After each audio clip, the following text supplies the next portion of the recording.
Selamat pagi, selamat siang, selamat malam. Kali ini kita akan membahas materi pergerakan nasional bagian pertama. Jadi saya sarankan untuk teman-teman untuk menonton video penjelasannya sampai habis agar tidak terjadi kesalahpahaman dalam materi ini. Dan agar kalau nanti seandainya kalian mau meninggalkan email di kolom komentar, komentarnya tidak dianggap spam oleh pihak YouTube.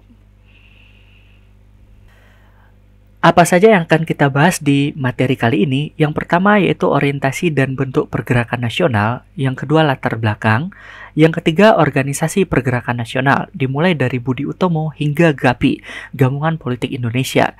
Namun di bagian pertama ini kita akan membahas Budi Utomo, Sarekat Islam dan Indis Partid saja. Selebihnya akan dilanjutkan di bagian berikutnya. Kita lanjut ke orientasi pergerakan yang dibagi menjadi dua, yaitu sebelum 1908 dan sesudah 1908. Sebelum 1908, ciri-cirinya bersifat kedaerahan atau regiosentris, perjuangannya bersifat fisik atau perang atau konflik, dan biasanya dipimpin oleh tokoh karismatik seperti Tuanku Imam Bonjol, Pangeran Diponegoro, di mana kalau tokoh karismatiknya tertangkap, biasanya pergerakannya akan terhenti. Dan sifat pergerakan berikutnya tidak terorganisir. Jadi, pergerakan sebelum 1908 ini sering disebut pergerakan kedaerahan atau regiosentris dan tidak terorganisir, tidak melalui organisasi dan perjuangannya masih bersifat kuno. Lalu sesudah 1908, ciri-cirinya bersifat nasional dan perjuangannya terorganisir karena melalui organisasi dan digerakkan oleh para elit, yaitu golongan terpelajar. Jadi pergerakan sesudah 1908 ini disebut pergerakan nasional. Lalu bentuk pergerakan itu sendiri dibagi menjadi dua, yaitu moderat dan radikal. Moderat itu sering disebut kooperatif, cenderung mengikuti peraturan atau mau bekerja sama. Dan radikal atau non-kooperatif cenderung menentang peraturan. Selanjutnya kita bahas latar belakang munculnya pergerakan nasional. Dibagi menjadi dua, eksternal yaitu dari luar dan internal dari dalam.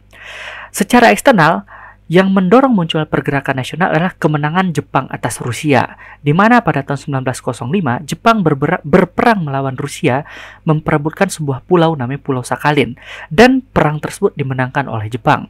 Padahal selama ini orang beranggapan bahwa jika terjadi perang antara bangsa Eropa melawan bangsa Eropa pasti menang dan bangsa Asia pasti kalah. Namun itu berhasil dipatahkan oleh Jepang. Itu mendorong semangat kita untuk meniru apa yang sudah dilakukan Jepang melawan bangsa Eropa. Lalu munculnya paham-paham baru seperti komunisme, kapitalisme, sosialisme, dan lain-lain. Lalu munculnya revolusi dan nasionalisme di Asia, seperti contohnya revolusi di Cina pada tahun 1911. Itu mendorong munculnya pergerakan di Hindia Belanda.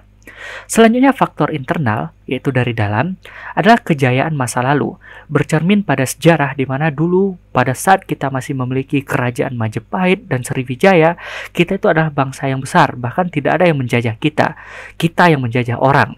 Lalu penderitaan akibat penjajahan, politik etis, yaitu Trias van Deventer, yang salah satu poin pentingnya adalah edukasi yang nantinya memunculkan golongan terpelajar atau para elit. Para elit inilah yang membuat gerakan nasional melalui organisasi-organisasi. Organisasi pertama yang akan kita bahas yaitu Budi Utomo. Tanggal pembentukannya pada tanggal 20 Mei 1908 bertempat di kampus Stovia, yaitu Fakultas Kedokteran, sekarang UI ya. Di mana tokoh-tokohnya adalah Dr. Wahidin Sudirohusodo, Dr. Sutomo, dan Dr. Cipto Mangunkusumo. Bentuk pergerakan Budi Utomo ini adalah moderat, jadi kooperatif. Dan pergerakan Budi Utomo ini sering disebut pergerakan proto-nasional, di mana orientasinya tidak secara keseluruhan untuk kemerdekaan, karena nanti Budi Utomo ini lebih berfokus di bidang budaya dan pendidikan.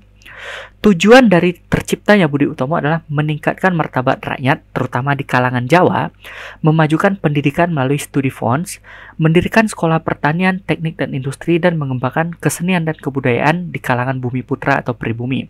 Bisa dilihat ini adalah lambang dari Budi Utomo, ada huruf B dan O yaitu Budi Utomo karena ini ejaan lama ya. Selanjutnya informasi penting tentang organisasi ini. Pembentukan Budi Utomo itu diawali oleh perjuangan Dr. Wahidin Sudirohusodo, yaitu ini lukisan dari Dr. Wahidin, mengumpulkan studi fonds, yaitu pada tahun 1906 dimulai berkeliling Pulau Jawa menghadap pada para priai untuk mengumpulkan studi fonds. Studi fonds itu beasiswa ya, dan studi fonds ini nanti digunakan untuk membiayai kalangan terbatas ya, di kalangan Jawa dan Madura saja, agar dapat mengenyam pendidikan. Lalu mayoritas tokoh Budi Utomo adalah mahasiswa Stovia, yaitu sekolah kedokteran di zaman Belanda. Lalu kongres pertamanya berlangsung di Yogyakarta pada tanggal 3 sampai 5 Oktober 1908. Di mana di kongres utama ini nanti bisa dibilang ya, anggota dari Budi Utomo itu terpecah menjadi dua golongan. Ada golongan yang priai dan ada golongan yang progresif. Golongan priai itu tetap menginginkan agar Budi Utomo bergerak di bidang sosial, budaya, dan pendidikan saja. Sementara golongan progresif nantinya ingin Budi Utomo bergerak di bidang politik. Dan Budi Utomo resmi memiliki badan hukum pada tanggal 28 Desember 1909. Jadi memiliki badan hukum secara resmi 1 tahun setelah berdiri. Awal berdirinya, Budi Utomo bukanlah partai politik atau organisasi politik, namun di ujung nanti akan berubah menjadi organisasi politik. Ini seperti yang sudah diceritakan tadi, pecah menjadi dua golongan atau dua aliran, yaitu moderat, golongan priai yang tetap ingin bergerak di bidang pendidikan, sementara yang progresif ingin bergerak di bidang politik, karena dia ingin pergerakan yang demokratis sesungguhnya, yang dipelopori nanti oleh Dr. Cipto Mangunkusumo. Selanjutnya Budi Utomo itu bergerak di bidang politik pasca Perang Dunia I. Dengan cara apa?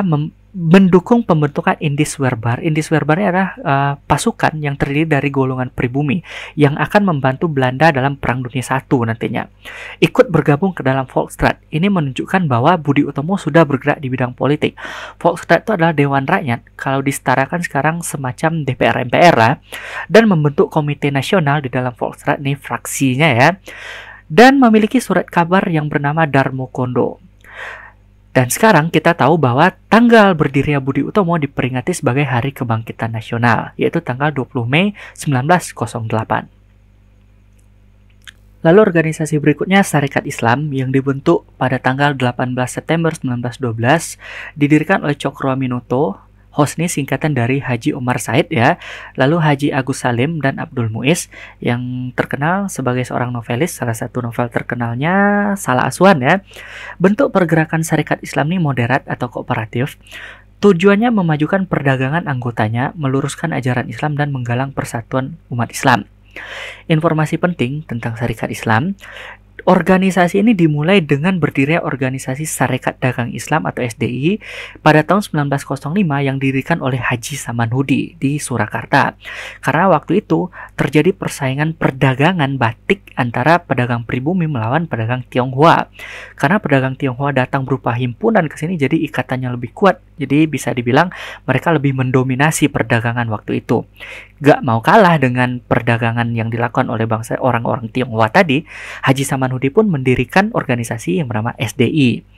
Makanya SI itu nggak jauh-jauh dari perdagangan juga tujuannya tadi. Lalu SDI berubah menjadi SI atau Serikat Islam karena keanggotaannya semakin banyak dan semakin luas, karena sistem di dalam Sarekat Dagang Islam itu terbuka, siapapun boleh bergabung. Hingga nanti ketika sudah berubah menjadi Sarekat Islam, anggotanya semakin banyak dan tersebar tidak hanya di Pulau Jawa saja, bahkan sampai ke Sumatera. Sarekat Islam mulai menyentuh dunia politik ketika mengeluarkan surat kabar utusan Hindia. Dan keanggotaannya semakin luas tadi membuat SI itu harus dibagi menjadi CSI, yaitu Serikat Islam Pusat, dan SI Daerah. Oleh karena itulah, pemerintahan Hindia Belanda mulai cemas dengan berkembangnya organisasi ini, karena semakin lama semakin besar. Akibatnya Gubernur Hindenburg waktu itu menginginkan agar SI ini tidak berkembang terlalu pesat gitu kan, karena sewaktu-waktu kalau memberontak ya dapat mengancam keberlangsungan pemerintahan Hindia Belanda. Untuk mengadu domba Sarekat Islam, Gubernur Hindenburg itu hanya mengakui Sarekat Islam daerah saja, sementara CSI, Sentra Sarekat Islam yang dipegang oleh Cokroaminoto dan Agus Salim, tidak diakui. Oleh karena itu juga, Sarekat Islam nanti berhasil disusupi atau diinfiltrasi oleh orang-orang ISDV, Indis Sosialis Demokratis Vereniging, salah satu pelopor munculnya komunisme di Hindia Belanda di bawah Dr. Sneville, di mana orang-orang tersebut adalah Semaun, Darsono, Alimin, yang nantinya berhasil memecah SI menjadi dua. Yang pertama SI putih dan yang kedua SI merah. SI putih ya mayoritas anggotanya berasal dari CSI dan masih dipimpin oleh Cokroaminoto dan Agus Salim. Sementara SI merah ini muncul di Semarang nantinya. Ya, keanggotaannya lebih banyak atau mayoritas berasal dari SI daerah. Setelah terpecah menjadi SI putih dan SI merah, pada tahun 1921 akhirnya dikeluarkanlah peraturan yang bernama disiplin organisasi, di mana keanggotaannya tidak boleh ganda, cukup satu SI saja. Berakibat pada SI merah ini bisa dibilang dibubarkan dan berganti nama nanti menjadi Sarekat Rakyat. Sarekat Rakyat inilah yang nanti menjadi cikal bakal berdirinya Partai Komunis Indonesia. Sementara apa yang terjadi dengan SI Putih? SI Putih nanti berubah menjadi Partai Sarekat Islam dan nanti berubah lagi namanya menjadi Partai Sarekat Islam Indonesia. Jadi walaupun di awal Sarekat Islam ini tidak bergerak di bidang politik, akhirnya bergerak di bidang politik. Lalu organisasi berikutnya itu Indis Partij atau Partai Hindia. Jadi dari awal berdirinya langsung bernama partai ya. Dibentuk pada tanggal 25 Desember 1912 oleh Dr. Cipto Mangunkusumo yang tadinya adalah anggota dari Budi Utomo, namun karena sifat yang progresif tidak sejalan dengan visi Budi Utomo yang moderat, akhirnya dia membentuk organisasi ini bersama Suwardi Suryaningrat atau Ki Hajar Dewantara dan Dowes Dekker yang merupakan peranakan Eropa dan pribumi. Bentuk pergerakannya radikal, non-kooperatif. Tujuannya Indi for Indirs, yaitu Hindia untuk Hindia dan persamaan hak bagi semua orang Hindia. Karena terjadi diskriminasi yang dilakukan oleh bangsa Eropa pada waktu itu terhadap pribumi dan terhadap orang-orang peranakan seperti Dowes Dekker. Bisa dilihat di sini simbolnya Indis Partij. Lalu informasi penting tentang organisasi ini bermula dari organisasi yang bernama Indisbond. Indisbond ini adalah organisasi atau perkumpulan dari orang-orang Indo-Eropa yang mengalami diskriminasi waktu itu oleh pemerintah Hindia Belanda. Bertujuan menghapus diskriminasi dan menerbitkan surat kabar yang bernama De Express. Di mana di dalam surat kabar De Express ini, tokohnya bernama Suwardi Suryaningrat atau Ki Hajar Dewantara menulis Ak ik een Nederlander was atau andai saya seorang Belanda, yang tujuannya menyindir atau mengkritik kebijakan pemerintah Belanda yang mengajak kita pribumi untuk merayakan hari kemerdekaan atau lepasnya Belanda dari penjajahan Prancis. Jadi itu dianggap ironis gitu kan. Sementara Belanda menjajah kita, mereka mengajak kita untuk merayakan hari kebebasan atau kemerdekaan mereka dari Prancis. Bisa dilihat ini dia 3 tokoh pendiri Indis Partij. Ada Ki Hajar Dewantara, ada Dowes Dekker, dan ada Cipto Mangunkusumo. Dan karena organisasi ini bersifat radikal, ya kebanyakan pergerakannya melalui artikel-artikel ya yang bersifat provokatif. Akhirnya organisasi ini dilarang atau dibubarkan oleh Belanda pada tahun 1913. Lalu ketiga tokohnya ini dibuang atau diasingkan hingga akhirnya organisasi ini dinyatakan bubar gitu. Oke teman-teman, itu tadi materi pergerakan nasional bagian pertama. Kalau kalian mau slide PDF-nya silahkan tinggalkan email kalian di kolom komentar. Atau kalau ada request dan saran silahkan tulis di kolom komentar juga. Tungguin materi berikutnya pergerakan nasional bagian kedua. Jangan lupa klik like dan subscribe untuk mendukung channel Heroiscan Studio agar selalu update video materi-materi berikutnya.